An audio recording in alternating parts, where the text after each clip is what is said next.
Baik, selamat pagi teman-teman.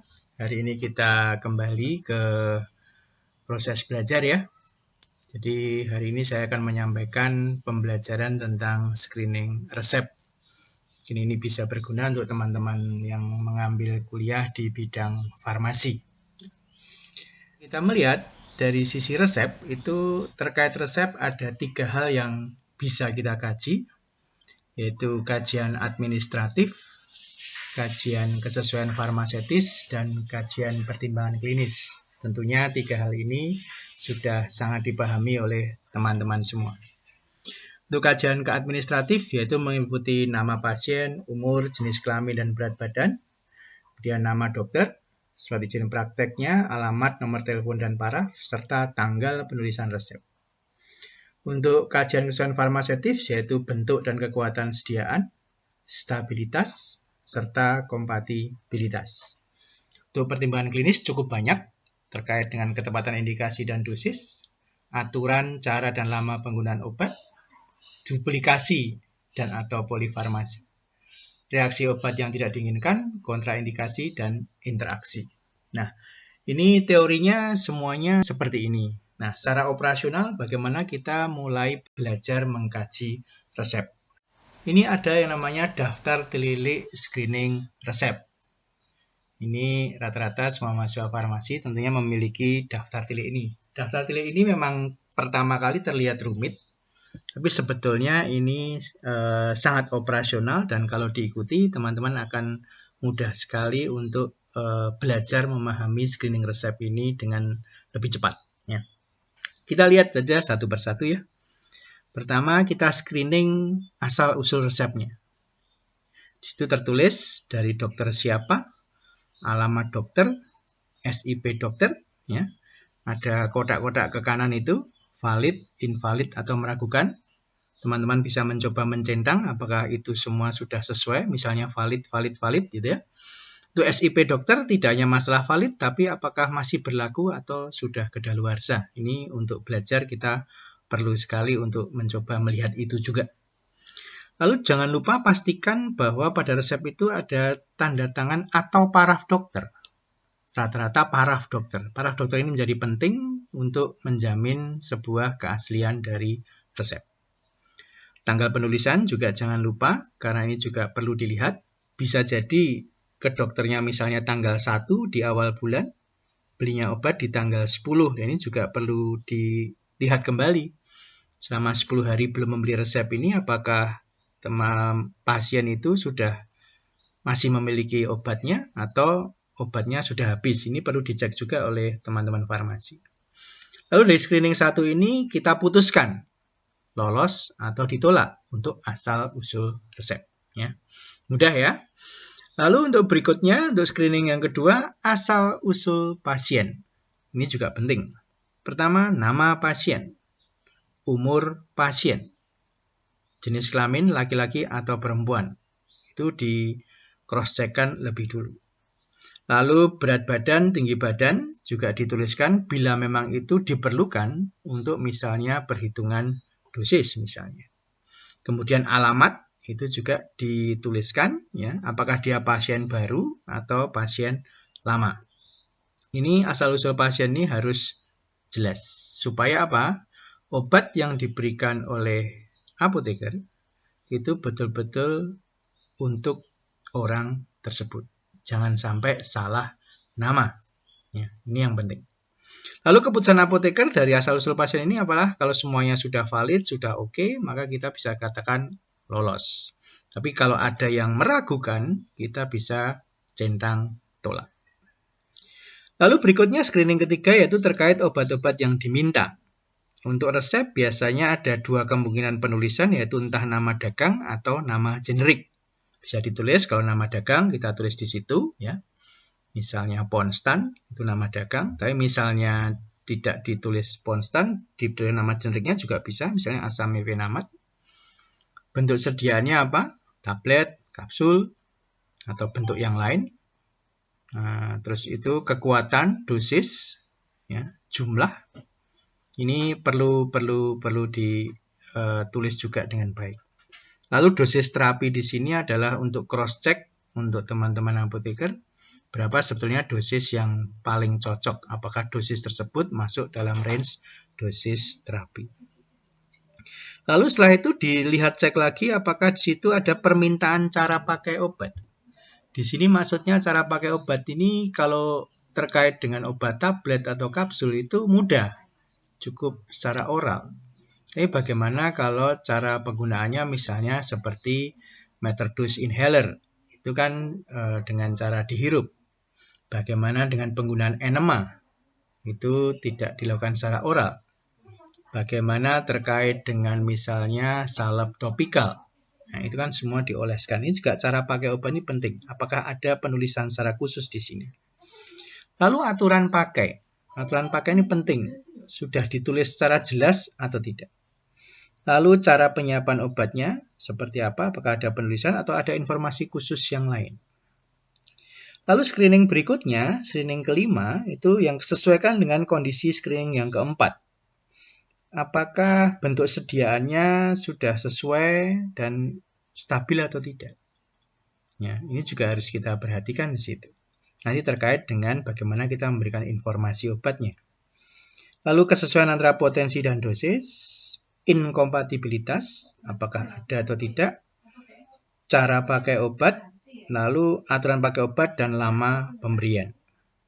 Lalu sikap apoteker dari screening 4 dan 5 ini ada dua kemungkinan.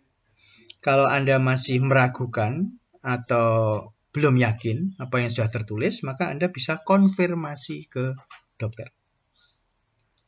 Lalu kemudian setelah konfirmasi ke dokter dan mendapatkan informasi, mungkin ada yang perlu untuk disampaikan ke pasien. Itu bisa dilanjut ke komunikasi ke pasien. Di luar mengkomunikasikan hasil informasi ke dokter ke pasien, kita juga bisa mungkin perlu komunikasi hal lain terkait cara pakai obat, waktu penggunaan obat, dan sebagainya. Ya, lalu keputusan apoteker, apakah kita akan lanjut, ditunda, atau ditolak. Lalu screening yang terakhir yaitu screening klinis. Kita diminta sandingkan dengan PMR. Apa itu PMR? Patient Medication Record. Nanti kita akan lihat di slide setelah ini. Ya. Untuk yang analisis pertimbangan klinik ini, kita harus bertanya pada pasien, adanya riwayat alergi pada pasien ada atau tidak. Ini sangat penting, terutama untuk pasien-pasien yang menggunakan antibiotik. Kita harus bertanya, terutama untuk pasien yang baru pertama kali menggunakan antibiotik. Ini perlu juga dicek, adakah riwayat alerginya. Atau yang sudah pernah menggunakan, apakah ada reaksi atas efek samping penggunaan. Atau ada interaksi antar komponen bila jumlah obatnya mungkin cukup banyak dalam resep. Ada 4, sampai 5, sampai 6. Lalu bagaimana kesesuaian dosis dengan kondisi pasien? Apakah mungkin ada dosis yang terlalu tinggi atau yang terlalu rendah? Atau kondisi pasien yang sudah lansia? Itu semua butuh penyesuaian dosis. Atau ada hal-hal khusus terhadap pasien, ini tentunya berdasarkan hasil pengamatan. Sikap apotekernya bagaimana? Sama dengan screening 5, bisa konfirmasi ke dokter kalau belum yakin. Lalu atau yang lain adalah berkomunikasi ke pasien, tentunya hal yang dipandang perlu. Lalu keputusan apotekernya adalah lanjut, ditunda, atau ditolak. Jadi ini secara operasional kalau urutan ini dijalankan, maka teman-teman akan mudah untuk belajar melakukan screening resep. Lalu kita akan lanjut nanti di ini nanti khusus di screening 6, nanti kita akan khusus ke arah status DRP ya, analisis pertimbangan klinis. Ini kita akan bahas secara khusus. Sebelumnya kita akan lihat selintas tentang patient medication record. Nah ini contoh patient medication record ya. Ada nama, usia, nomor kartu asuransi. Ya. Sekarang sudah zamannya asuransi, jadi untuk kita juga harus menyesuaikan dengan itu. Alamat lengkap, kondisi umum pasien, penyakit umum. Lalu ada riwayat lab, riwayat alergi, riwayat pengobatan, riwayat kopi resep, dan riwayat konseling. Saya rasa dengan memiliki PMR ini, maka kita akan lebih jelas dalam melakukan track record penggunaan obat pada seorang pasien. Jadi tidak hanya kita bertemu, oh dia pelanggan, tapi ternyata kita tidak memiliki bukti bahwa dia adalah pelanggan. Memiliki patient medication record itu adalah salah satu bukti bahwa kita memiliki data terhadap orang yang rutin untuk menggunakan membeli obat di tempat kita, dan kita tentunya memiliki perhatian terhadap pasien tersebut. Berikutnya tadi saya mengatakan untuk screening 6 tadi ya, terkait analisis pertimbangan klinik, kita akan masuk ke pertimbangan klinik atau menyatakan status DRP dengan cara yang cukup mudah menurut pendapat saya, yaitu dari Classification for Drug Related Problems dari PCNE ya. Jadi teman-teman bisa akses di pcne.org. Saya memakai di sini versi 8.01. Versi terbaru 9.0, tapi saya memakai yang versi 8.01 lebih dulu saja supaya lebih mudah gitu, seperti itu. Versi 9.01 tidak banyak perubahan juga. Hanya terkait patient related yang harus disampaikan. Nah, bagaimana klasifikasi PCN ini? Ada 4 hal penting yang harus dipikirkan sebelum menyatakan status DRP dalam sebuah resep tersebut. Yaitu problem apa yang terjadi, lalu penyebabnya apa, lalu planning interventionnya apa, lalu apakah planning intervensi itu diterima atau tidak diterima.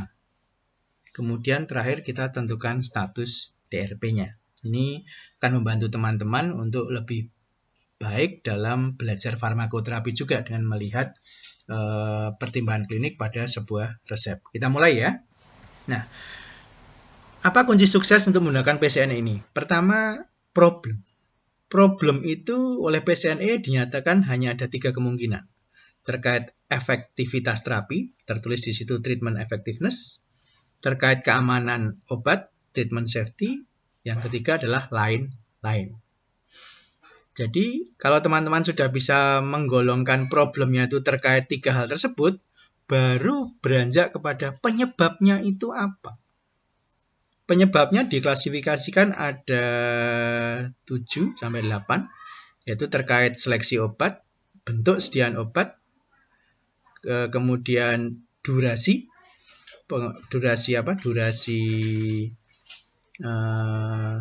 obat, dispensing, penggunaan obat, pasien, sama lain-lain. Lalu kemungkinan intervensinya dibedakan menjadi 5 kemungkinan. Ada intervensi atau tidak ada planning.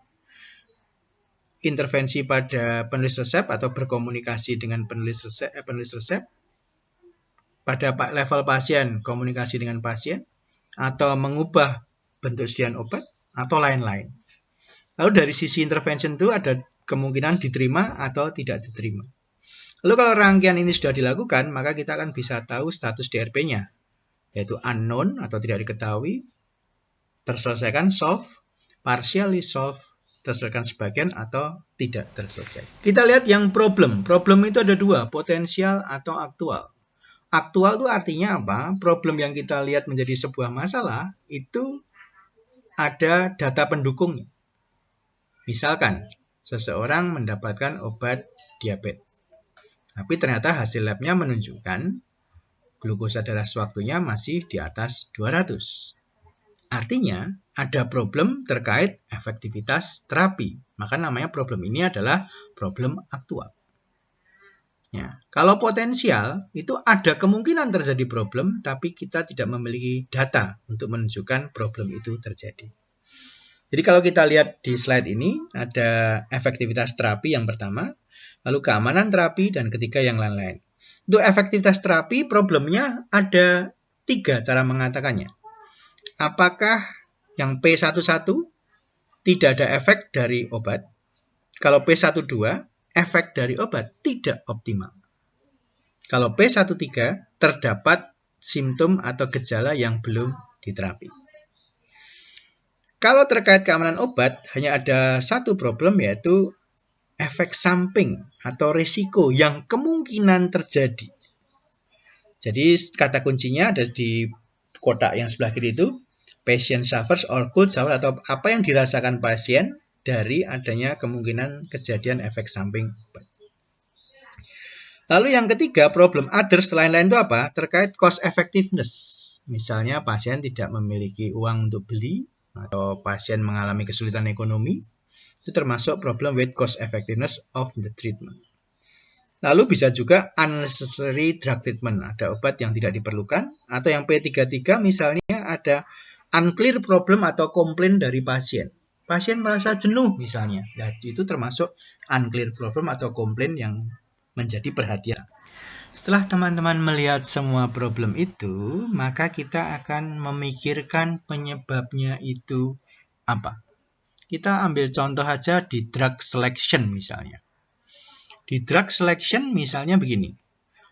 Ada seseorang mengeluh misalnya kesemutan. Tapi Anda melihat di sini tidak ada obat yang diresepkan untuk mengatasi kesemutan tersebut.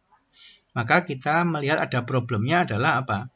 Problemnya adalah ada gejala yang belum diobati. Jadi di situ tertulisnya apa? C16, no drug treatment in spite of existing indication. Jadi penyebabnya belum ada obat untuk mengobati keringgingan atau kesemutan tadi. Misalnya terkait C35, ada nggak? Misalnya ada obat yang diresepkan 2 kali sehari. Saat ini resep seperti itu kita harus mengkomunikasikan pasien dengan baik ya. 2 kali sehari itu saat ini pasien bisa jadi yang penting minum 2 kali. Kalau pasien menyikapinya seperti itu, maka C35 kita bisa mengatakan penyebab sebuah ketidakefektifan terapi bisa jadi adalah dose timing instruction wrong, unclear, or missing. Artinya cara waktu untuk minum obat itu nggak jelas. 2 kali sehari itu tidak jelas. Lebih baik ditulis misalnya 2 kali sehari pada saat jam 6 pagi, jam 6 sore setelah makan. Nah, ini jelas. Efektivitas terapi bisa dicapai kalau misalnya cara waktu minumnya itu sudah tepat. Lalu terkait pasien ya. Ada pasien datang dengan kok saya lemas-lemas sekali. Setelah dicek ternyata tensinya drop cukup jauh, 90/60. Setelah dicek cukup panjang, berarti kalau tensinya drop cukup jauh kan berarti ada problemnya mengalami efek samping hipotensi. Penyebabnya apa? Ternyata dia minum obat lebih dari yang dianjurkan. Lebih banyak, misalnya harusnya 1 kali sehari, karena dia lupa tadi sudah minum atau belum, maka dia mengkonsumsi lagi dan bisa jadi dia mengalami hipotensi. Nah, ini contoh saja ya, jadi sebuah contoh misalnya. Lalu untuk other, contohnya apa? Misalnya ada pasien yang memiliki gaya hidup merokok, padahal dia mengalami gangguan pernafasan. Misalnya punya penyakit TBC. Bisa jadi treatment TBC-nya itu tidak bisa sembuh dengan baik karena apa? Karena gaya hidupnya itu merokok. Nah, ini terkait efektivitas terapi obat TBC. Problemnya bisa C82, other cause, yaitu apa? Pasien merokok cukup banyak misalnya. Ini menjadi sebuah problem, penyebab yang harus dipikirkan oleh apoteker. Nah, kalau kita sudah tahu problem dan sudah tahu penyebab, planning terhadap intervensinya. Untuk intervensi ada 3 level, yaitu bisa at prescriber level pada dokter yang menulis resep, at patient level, dan atau at drug level. Itu dulu sebelum kita masuk yang keempat. At prescriber level bagaimana? Misalnya kita menganggap tulisan dokter itu belum jelas untuk kita. Penulisan dosisnya juga kurang sesuai menurut kita. Atau ada yang kurang. Nah, teman-teman bisa melihat ke nomor I itu ya. I11 sampai I14. Apakah teman-teman akan memberikan informasi saja ke prescriber I11? Atau memberikan sebuah usulan? Atau I14 yang paling tinggi melakukan diskusi dengan dokter penulis resep tentang adanya kejanggalan yang mungkin dilihat oleh apoteker. Lalu bisa juga intervensi pada pasien. Misalnya pasiennya tadi merokok padahal dia menggunakan obat TBC. Ini bisa dilakukan konseling. Terapinya bisa berkurang efektivitasnya kalau bapak misalnya ini pasien laki-laki masih tetap merokok. Atau bisa juga misalnya ada pasien baru mendapatkan obat injeksi insulin untuk pertama kali. Maka untuk menjelaskannya selain dengan konseling I21 bisa juga dengan ditambah I22. Diberikan leaflet atau brosur untuk menggunakan injeksi insulin. Kalau pasiennya itu pelupa misalnya, ya bisa bicara dengan keluarganya. Bisa juga intervensi pada level obat misalnya. Obat dirubah menjadi bentuk sediaan tertentu kalau misalnya pasien tidak bisa minum. Aturan pakainya bisa juga dirubah. Atau formulasinya. Itu boleh misalnya begitu. Kalau misalnya masih ragu, bisa konsul ke penulis resep. Lalu dari plan ini ada 3 kemungkinan, diterima, tidak diterima, atau lain-lain. Nah, ini yang paling kanan bawah ini kita tidak tahu persis benarkah ini bisa terjadi. Ini kita harus monitor diterima atau tidak diterimanya. Jadi kita harus punya plan A, plan B. Kalau diterima berarti kita lanjutkan. Lalu kalau tidak diterima, mungkin kita mengikuti apa yang disarankan oleh dokter tersebut.